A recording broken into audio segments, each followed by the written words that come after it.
Este podcast refleja mi forma de trabajar y entender las cosas. No es un espacio para hablar de política, fútbol o ruido. Está pensado para centrarse en situaciones reales y en qué se puede centrar uno mismo para avanzar en cosas que sí están en tu mano. Hoy nos acompañan Williams y María José de Venezuela, que comparten su experiencia personal y aportan contexto real sobre oportunidades posibles desde su mirada práctica.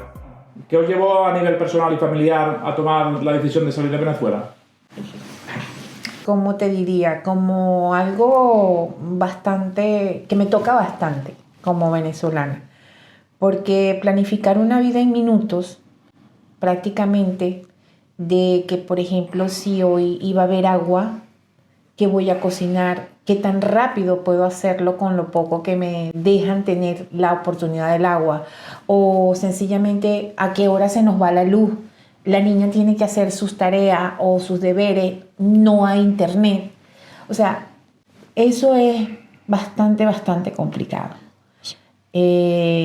Aquí la crisis se ve más que todo a nivel político, pero no se ve cómo es la destrucción de una vida normal.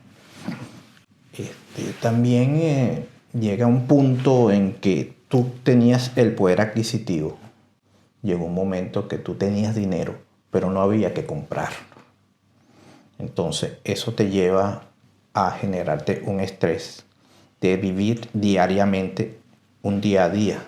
Simplemente, ¿qué hay hoy que puedo comprar y qué puedo hacer? Entonces, todo eso en conjunto, situación país, básicamente nos llevó a la decisión de buscar un nuevo horizonte. En nuestro caso, nosotros salimos de Venezuela en 2018 como puente, un país puente, el Perú, de manera de crear un mínimo nivel de vida que nos permitiera venirnos a España. Pero nos encontramos con la pandemia que nos frenó para todo y nos retrasó todo. Sí, nos retrasó todos los planes y proyectos. Y cuando llegáis a Perú, ¿qué fue lo más difícil para salir adelante? Pues lo más difícil fue la integración, porque a pesar de que somos de misma región Latinoamérica, sin embargo es un país muy cerrado, o sea, con una cultura muy cerrada. Son personas que son como muy ellos, autóctonos y cerrados. No tienen esa... el español es un poco más abierto, si se quiere. Ellos no. Y eso fue lo que más nos costó, la integración. Ya. A pesar de ser latinos. Vale. ¿Y después de cuántos años estuvisteis allí, en Perú? ¿6 años? 6 años. Y después decidisteis volver a Venezuela. Regresamos a Venezuela durante 6 meses, básicamente para regularización de documentos, o sea, cédula y pasaporte. Es mucho más sencillo y más práctico hacerlo dentro del país. Adicional de tener ese contacto con la familia que no habíamos tenido durante ese tiempo. Ok, pero ya existía el fin fue obtener los documentos y vuela a España. ¿Y cuál fue la situación que os encontrasteis allí al regresar a Venezuela? Wow. Fue una situación un poco de espejismo, porque teóricamente hay cosas, las cosas funcionan. Hay una dolarización de facto que te permite moverte. El llegar a Venezuela es un mundo totalmente distinto al que no conocíamos, porque tienes 3 y 4 tipos de control cambiario. Sí. No es lo mismo pagar en bolívares, no es lo mismo pagar dólares en efectivo. Entonces tienes una mezcla. Una mezcla bien que para adaptarte, por lo menos a mí me tardó aproximadamente como un mes para saber, si te pago con este medio o te pago con este medio o te pago con el otro. Ese tipo de conversiones. Porque existen dólar oficial, dólar paralelo, dólar promedio. Del mismo del mismo nivel cambiario existen 3 y 4 tipos. Entonces, mira, es bien complicado. Sí. Existe cierto espejismo de normalización que realmente para el que vive allá lo sabe manejar, para nosotros desapareció de inmediato, porque cuando llegamos allá lo mismo que yo gastaba en un mes en Perú, en Lima, lo gastaba en semana y media, 2 semanas en Venezuela. Entonces, o sea, ni para vosotros que sois de allí, realmente os funciona, podéis tener la capacidad de saber cómo funciona la propia economía real. La propia economía. Sí. Eso, en realidad es una economía de subsistencia, lo que hoy vive mi país. exactamente. Y para alguien que tuvo tanto tiempo fuera, es como si lo mismo que llegar aquí. O sea, no sabes cómo manejarte, no sabes cómo desenvolverte, porque la Venezuela que nosotros dejamos en el 2018 ya no existe. No. ¿Y en qué momento decidisteis o pensasteis que España sería el siguiente destino? ¿Ya lo teníais claro en ese momento o fue posterior? Lo teníamos claro desde que salimos a Perú.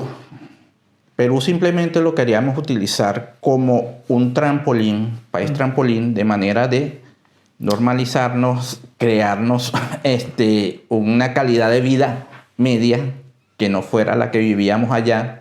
¿Ok? Generar, pero como te comenté, la parte de la pandemia nos retuvo. Yo tengo hijos viviendo aquí.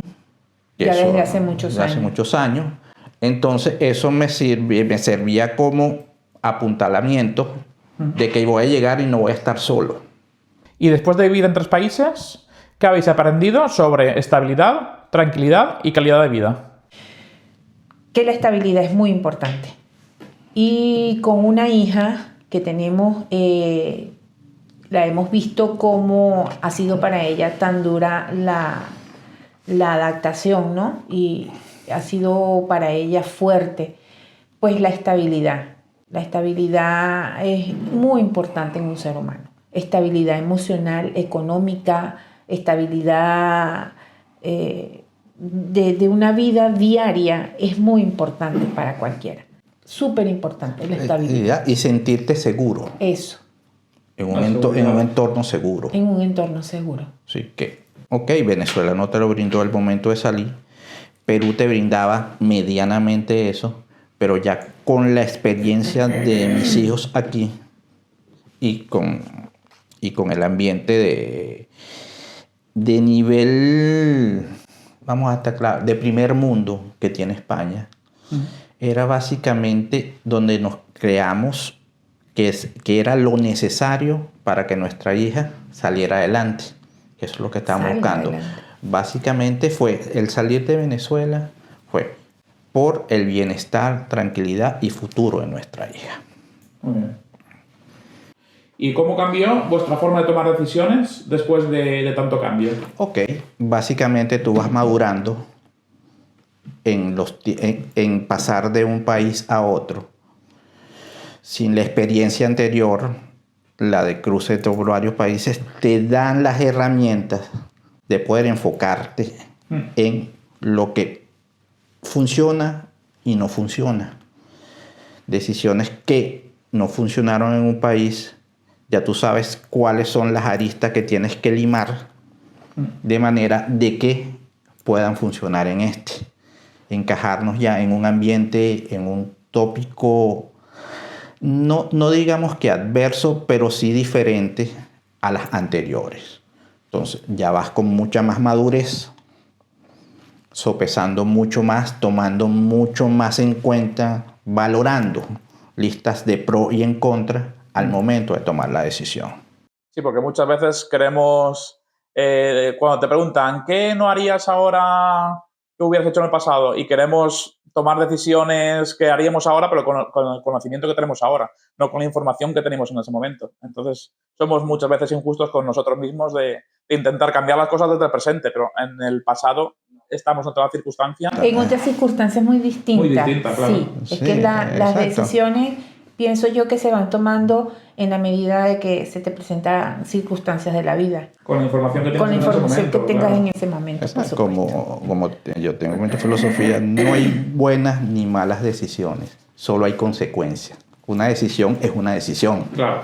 Puede que tenga una consecuencia buena o puede tener una consecuencia mala. Una consecuencia mala, o sea, me vine con todo el capital y compré un vehículo. Claro. Ok, eso es una decisión, pero las consecuencias son ya, te descapitalizaste. Así es. ¿Y qué cosas valoráis hoy que antes dabais totalmente por sentadas? Okay, básicamente, te puedo decir, es la parte de integración. O sea, ese contacto con la gente que de manera cultural, como hablábamos de Perú, o sea, para nosotros cierta forma, cierta conducta de relacionarte con la gente es de manera y tabas. Pero nos encontramos el choque, no es así. O sea, entonces la parte cultural fue bien difícil al momento porque no es lo que tú te esperabas. Te consigues con ese muro cultural de la otra persona. Ok, y te afecta. Y más cuando estás llegando a un sitio, abandonando no tu zona de confort, pero sí tu país, sí tu entorno. Tú, pese a la crisis, era tu país o es tu país y te da cierto nivel de seguridad. El irte a otro lado, entonces, eso conseguirlo por hecho, a veces te pegaba. Entonces, no es así. Bueno, te puedo contar, David, una anécdota. Y es la siguiente, que cuando nosotros llegamos a Venezuela, que regresábamos del Perú, lo primero que hicimos cuando llegamos fue ir a un supermercado. Y realmente la interacción, el gentilicio, el estar con tu gente, el que te hablen, cómo te relacionas con ellos, eso para mí es ahora un valor muy grande. Eso no lo consigo ni aquí ni en ninguna parte. Sí. Esa empatía yo no la he conseguido en ninguna parte. Porque sí, hay una cosa que nos caracteriza a nosotros los venezolanos, es eso. Somos personas muy cálidas, somos personas que empáticas y muy echadas para adelante. Sí, con alta resiliencia. Sí. Sí. Gracias a Dios, porque Sí, si no... por supuesto, hubiese sido más difícil. Sí. Y desde vuestra experiencia directa, desde España, ¿qué no estamos percibiendo de Venezuela? ¿O qué imagen nos pensamos aquí que es, pero realmente, bajo vuestra experiencia, qué nos transmitirías que nos estamos perdiendo desde España? O sea, cada migrante es una historia distinta. Sí. Y se tiene que enfocar. El español como tal generaliza mucho en función y es muy orientado a lo que son sus posiciones políticas. Entonces, no es lo mismo ver desde lejos, desde el otro lado del océano, a una realidad que te cuentan, no que estás viviendo. Entonces, ese nivel de conocimiento y acercamiento a la verdadera realidad que tiene el país o con que viene el migrante es lo que a veces afecta, porque mucha gente dice, sin caer en el plano político, pero hay que tocarlo, allá todo está bien, allá todo, porque las noticias dicen que Venezuela se arregló. Entonces, es el no estar allá, el no tener esa vivencia, te crea esta sensación aquí cuando viene un migrante, ¿por qué te vienes si todo está bien allá? Entiendo. Entonces, como te hemos dicho, te hemos comentado a través de la conversación, nosotros no vinimos a hacer turismo. A nosotros nos obligaron a salir de nuestro país. Sí. Y no es lo mismo salir con 4 maletas con bañadores y bronceador que meter toda tu vida en 2 maletas. Exacto. Eso es una de las cosas más difíciles que a un migrante Sí. le pega. Sí, pues eso es un fallo que tenemos aquí en España, que enseguida se engloba todo lo llevamos todo a la política, o estás conmigo o estás contra mí, y si compro un pack de ideología política y si lo que mi partido dice es todo este pack, yo tengo que ir con todo. Entonces, por eso hace tiempo que dejé de ver la tele, porque parece que lo que salga en la tele es la verdad, y la verdad es mucho más compleja que lo que salga en la tele, para despistarnos con unas cosas u otras. Y simplemente tendríamos que tener la mentalidad más abierta y no estar con un bando o con otro, sino simplemente pensar por uno mismo y ver lo que cada uno es capaz de poder hacer sin tanta presión de ideologías y demás. Sí, y creer en lo que uno les comenta o le dicen cuando le preguntan, es cierto. Porque uno no viene desde lo político, uno viene desde situación que te obligó a salir. Exacto. Y mirando hacia atrás, ¿cómo describiríais vuestro país hace 20 años? Mira, como un país muy vibrante, pujante. Es más, mi país iba ya encaminado a ser el primer país en desarrollo en Latinoamérica. Es más, era llamado el Dubái de Latinoamérica. Y realmente, pues, hace 20 años era un país donde funcionaba muy bien las empresas petroleras, siderúrgicas, todo lo que era la parte alimenticia también funcionaba muy bien. Había una economía y una sociedad muy pujante. Sí, aunque el coto de 20 años no te quedaría tanto. La pregunta sería exacta. ¿Cómo era antes del proceso político que está en la actualidad y hacia atrás? Porque el proceso político tiene 27 años. Entonces, al entrar el proceso político siempre empezó un desmejoramiento de lo que fue la visión de lo que es el sistema capitalista normal de libre competencia en un proceso ya orientado hacia otro proyecto político que tenía estas personas, este grupo, personas en general. Entonces, antes de eso, tú veías que Venezuela, como dice mi esposa, era una Venezuela pujante, o sea, con alternativas, con inversión, tanto inversión local como inversión extranjera. A partir del 99 en adelante, fue que vino la parte ya de descenso de lo que era el sector pujante hacia el gobierno padre protector que daba todo. Entonces, se utilizó la bonanza de ese momento del petrolera para apalancar esa visión del Padre Todopoderoso. Yo no hago y a mí me regalan. ¿Por qué? Porque yo soy de la minoría. Entonces, a partir de ese momento, ya había un proceso inclusive de cultura.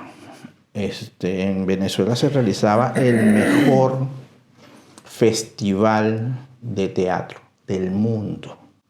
Se hacía en Venezuela.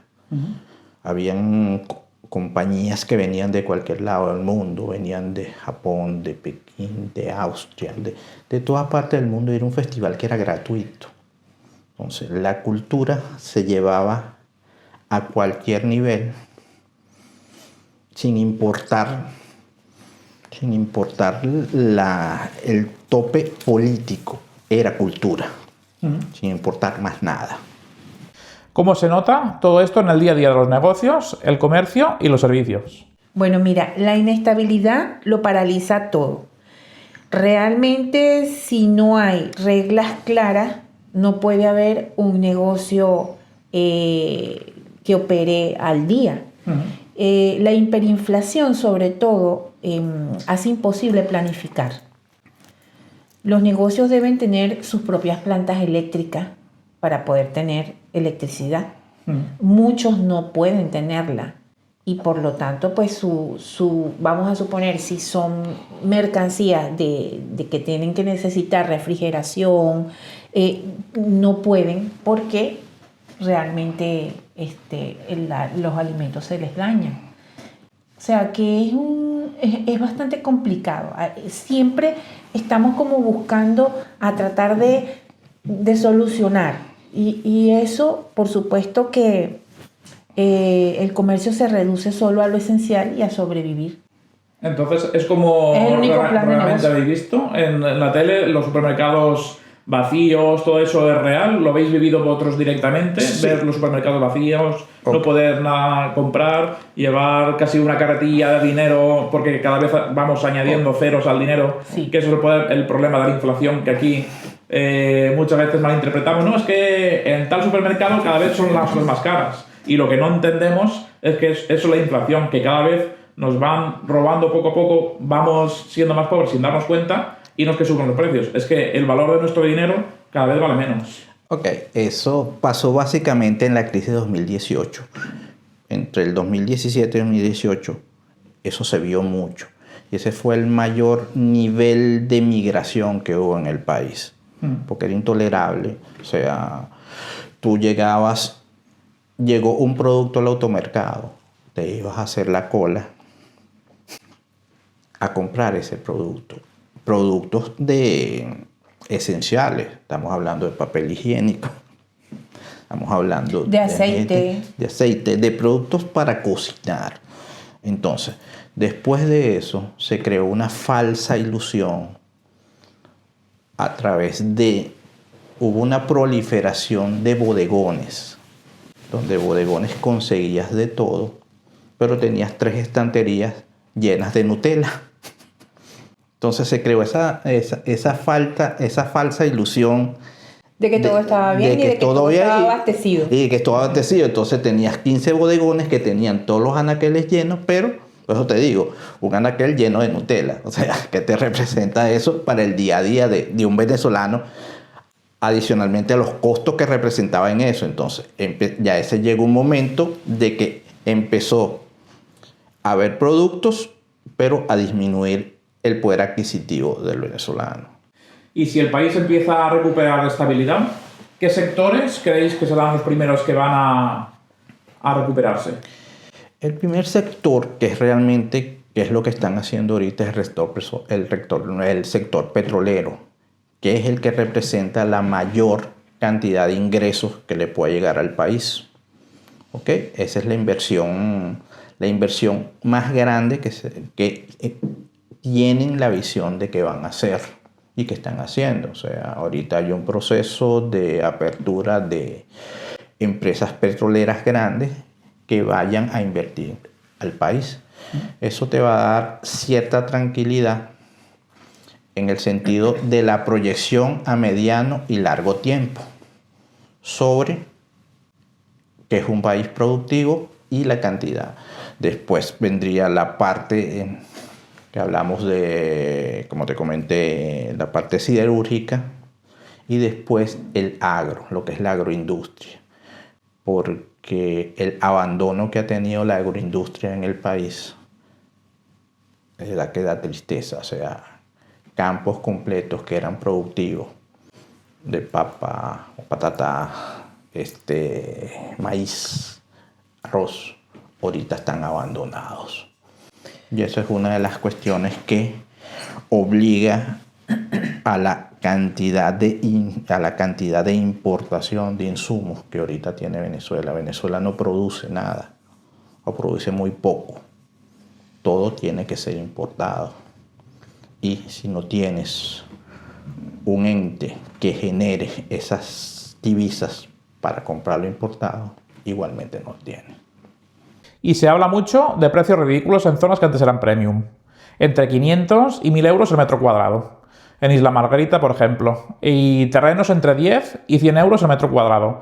¿Es algo que vosotros hayáis visto o hay mucho mito? No, es cierto. Es verdad y es real que hay apartamentos en zonas muy privilegiadas donde pueden venderse muy por debajo del precio real y se debe pagar en efectivo porque no hay financiamiento bancario en mi país, ni para viviendas ni para carros, o sea, eso desapareció completamente. Entonces, muchas veces tú te ves obligado a comprar una vivienda y correr el riesgo de que esa vivienda, por tener tantos años sin mantenimiento, presente fallas que estén ocultas. ¿Por qué? Porque no se les ha dado el mantenimiento adecuado. Pero sí es verdad que una casa en $200,000 te puede llegar a costar $20,000. Es muy cierto eso. O sea, es un alto riesgo para las personas que quieran invertir en mi país en este momento en cuestiones inmobiliarias, porque sería como una inversión de alto riesgo. Vale. Pero también tengo entendido que los extranjeros directamente no pueden comprar, ¿no? O sea, ¿solo se le puede vender a venezolanos o no es así? ¿Un extranjero puede invertir en propiedades ahora mismo en Venezuela? Mira, ahora mismo nosotros no tenemos mucho conocimiento de cómo están realmente esas leyes inmobiliarias en nuestro país, porque como te digo, salimos desde prácticamente hace 8 años. Hemos ido por visita muy corta y realmente no. Pero sí te digo algo, que en nuestro país prevalece la ley de que si tú le alquilas le alquilas a una familia con niños, pues esa familia con niños tiene mucha posibilidad de quedarse con tu vivienda. Eso me suena. Sí. Me puede sonar bastante. Suena que... Sí, eso, ese es un arma de doble filo. No hay que mirar muy bien a quién le vas a alquilar. Y si compras, pues como te digo, va a ser con un riesgo bastante alto de que estás comprando y te alegras porque es económico, es barato y es bueno, pero la vivienda tú no sabes realmente cómo está, porque han pasado muchos años sin mantenimiento, condominios, edificios. Te puedo hablar por el edificio de mi mamá. Desde que está aquí de visita con nosotros, de hace 3 meses, no se ha podido ir por el problema que hay de los vuelos, que no hay vuelos hacia nuestro país. Bueno, pero desde que llegó hasta la fecha, su apartamento ha presentado 1.500 averías. Por tuberías, por agua, por electricidad, por cualquier cantidad de cosas que ella ha tenido que solucionar. Tratar de medianamente solucionar desde aquí, allá. Y una frase que has dicho también me ha llamado la atención, que dices que hay un gran riesgo, ¿no? Entonces, también por mi experiencia, cuando hay un gran riesgo, también hay un potencial beneficio. Porque cuando hay mucho riesgo, la rentabilidad está relacionada siempre con el riesgo. Que hay poco riesgo, poca rentabilidad. Pero si hay un gran riesgo, entonces si para un perfil que quiera asumir ese tipo de riesgo, luego si la situación se va solucionando, puede ser muy buena oportunidad a largo plazo. Sí. Asumes un riesgo ahora elevado, claro, pero si después le da estabilidad al país y funcionará bien, podría ser también una gran ocasión. Es lo que se espera. Comprándote barato, claro, puedes vender caro. Claro. No caro, alto. Porque el mercado no va a decirte, ahora es el momento preciso para entrar. Exacto. Ahora ya ha pasado todo, está todo bien y sigue estando barato, ¿no? Porque si ya se solucionan los problemas, entonces ahí los precios ya estarán más elevados. Sí, por supuesto. Entonces ahí ya es valorar un poco entre riesgo y beneficio. Exactamente. ¿Y qué ciudades o zonas veis con más potencial si finalmente hay un cambio real en Venezuela? Caracas, Valencia, Margarita, Mérida y estas ciudades que están limitando con con Brasil y con Colombia. Con Brasil y Colombia, sí, con la frontera. Esas serían unas buenas zonas, ¿no? Sí. Que podrían ser de revalorización. Sí. Sobre todo Valencia era la capital, tenía un eslogan que Valencia es la capital industrial de Venezuela. O sea, gran parte del parque industrial estaba ahí. Es más, la ensambladora de Ford y de Chrysler estaban ahí. La Gillette también. Entonces, mira, han desaparecido casi el 95% del parque industrial. Madre mía. Sí. Vale, y en un escenario de estabilidad, ¿cómo veis un escenario dentro de 2 y de 10 años? Dentro de 2 años, una vuelta masiva de muchos de mis compatriotas y una lenta recuperación de la confianza, eso sí, porque como sociedad nos falta mucho. En 10 años la industria petrolera, por supuesto, y la siderúrgica se volverían a recuperar, volverían a ser un gran referente a nivel mundial. Y si la situación cambia, ¿vosotros pensaríais en volver de nuevo? Creo que iríamos solo de visita, porque el proyecto de vida ya lo tenemos aquí en España. Y como tú ves, aquí la recuperación es más a largo plazo y la niña, o sea, nuestra hija, es a corto plazo. Entonces, su bienestar, su desarrollo, a nivel tanto intelectual y profesional en algún momento, y ya lo tenemos. Y tenemos ya España como un proyecto de vida. ¿Ok? Y en función a eso es que estamos trabajando. ¿Y qué le diríais a alguien que siente mucho miedo, incluso de mirar a ese país con esperanza? Pues que no debe perder las esperanzas porque somos un pueblo que hemos demostrado a través del tiempo levantarnos ante tantas adversidades. Si es posible, regresar a Venezuela, bajo unas condiciones y bajo las expectativas que tenga la persona. Porque, como estamos hablando de 2 años, un regreso masivo es válido. De muchas personas que están ahorita sin una estabilidad ya forjada en sus países donde se encuentran, ya sean venezolanos o migrantes a Venezuela. Sí, igual porque otros años se cambian las bandas. Exactamente. Volveremos a ser ese referente de que allá es un sitio para vivir. ¿Y qué creéis que debería de saber una persona desde fuera para opinar de una realidad tan compleja? Que no vivimos una aventura, una gran aventura, sino que porque perdimos el derecho a vivir una vida normal en nuestro propio país, es que estamos acá. Hemos perdido en nuestro país vivir dignamente. Pues ha sido un honor teneros aquí, una experiencia un honor que para podáis nosotros. aportar. Gracias a ti por darnos la oportunidad de expresar nuestras opiniones. Pues. Vale, y como sabéis en el podcast, el invitado anterior siempre deja una pregunta para el que venga después. Y ahora sí, su turno. ¿Qué pregunta le quieres hacer tú para el siguiente invitado? Bueno, yo le preguntaría qué tal se siente cuando ayuda a otra persona. Mucha satisfacción y alegría, por lo menos de mi parte. Igualmente satisfacción, esa alegría de que estás haciendo algo bueno y representativo por otra persona. Muy bien. ¿Y cuál es la pregunta que dejáis vosotros para el siguiente invitado? ¿Qué cosa, de mi parte, le preguntaría, qué cosa podrías hacer tú para poder ayudar a alguien? Vale, pues lo dejamos anotado y el siguiente invitado ya tenemos la pregunta.